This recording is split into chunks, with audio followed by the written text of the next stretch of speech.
In this week's episode, we're going to talk about the debt ceiling. Is it time to worry? Let's find out.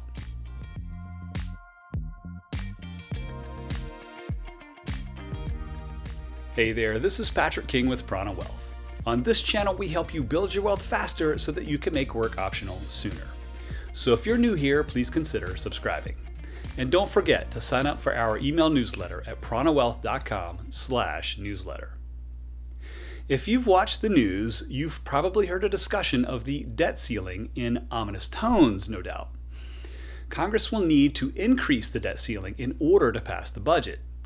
The deadline is today, September 30th. However, the Treasury can continue to fund the government through October 18th. If they don't succeed before the Treasury is depleted, the government will shut down and default on its debt.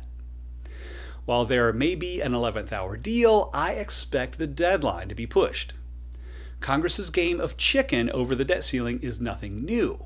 We were here in 2011, 2013, and in 2018. In each case, the issues were eventually resolved. Will this time be different? Will it affect your finances? Let's take a closer look.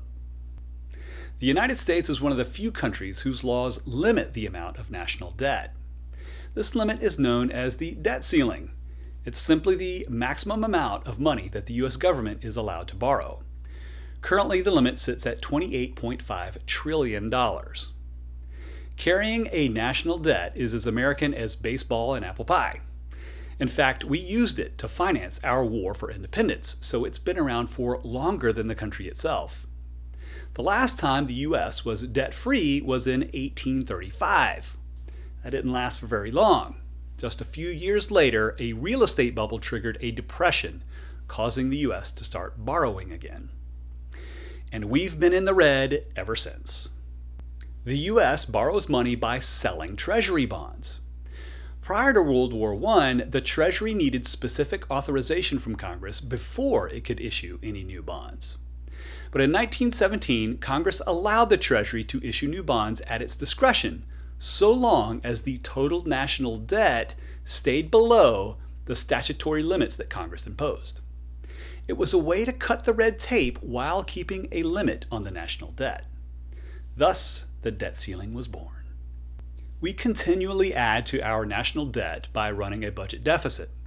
The government consistently spends more money than it brings in. Before the early 1970s, the national budget tended to be fairly balanced. Since then, apart from a budget surplus in the late 1990s, the trend has been to run ever-increasing deficits, intensifying to an extreme after the pandemic. Where does the government spend? According to the Congressional Budget Office, here are a few highlights from 2020. 17% goes to Social Security, 12% goes to Medicare, 11% goes to national defense, 8% went to the PPP loan program, 7% went to Medicaid, 7% went to unemployment, and 5% went to pay the interest on our national debt.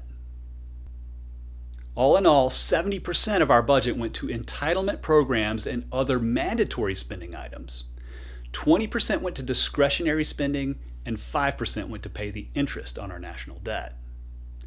In 2020, the U.S. had $6.6 trillion in expenditures, but only $3.4 trillion in revenue.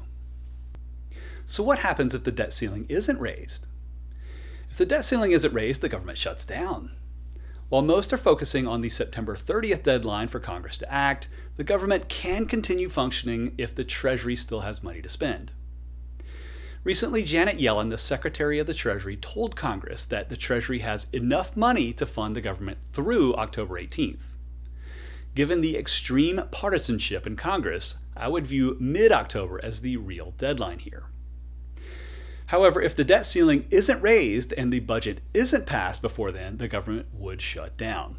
Some of the consequences would be a suspension of Social Security checks, government workers would go unpaid or be furloughed, veterans' pensions and benefits would be suspended, food assistance programs would be stopped, and the U.S. would default on its debt.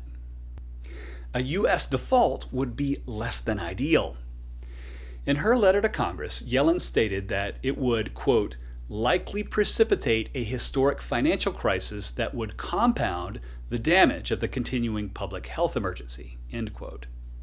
Indeed, we could expect a drop in stock prices, rising interest rates, and a downgrade in U.S. debt should Congress fail to act in time. Needless to say, should the debt ceiling not be raised, a myriad of bad consequences would result. Here's what I think will probably happen. Political theater aside, it's in the best interests of every politician for this issue to be resolved in time. Midterm elections are just around the corner, and a cessation of entitlements would likely be an unforgivable act in the eyes of many voters. Along with approval ratings, maintaining low interest rates is another important issue. If investors begin doubting the full faith and credit of the U.S. government, then they will begin demanding higher interest rates on Treasury bonds. If this happens, borrowing costs will go up and deficit spending will become more difficult. Finally, while this may be a cynical take, the debt ceiling issue creates another crisis that allows Congress to fund pet projects and pork spending. For those who depend on Social Security and other entitlements, the debt ceiling debate is more akin to a hostage negotiation scenario. The threat of missing a check can quickly motivate people to get on board with raising the debt ceiling. If you notice, running a balanced budget or reducing the national debt is never a serious part of the discussion. I expect the debt ceiling and budget drama to rage beyond the September 30th deadline, only to be resolved sometime in early October before the money actually runs out. The stakes are too high for both political parties to allow the government to go into default. Besides, even the smallest budget proposal on the table would still require the debt ceiling to be raised.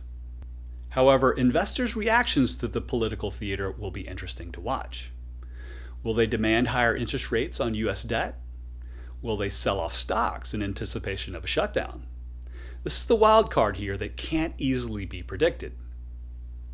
If you have questions or worries about the debt ceiling and how it could affect you, then visit us at pranawealth.com to see if we're a good fit. We do still have the capacity to take on new clients.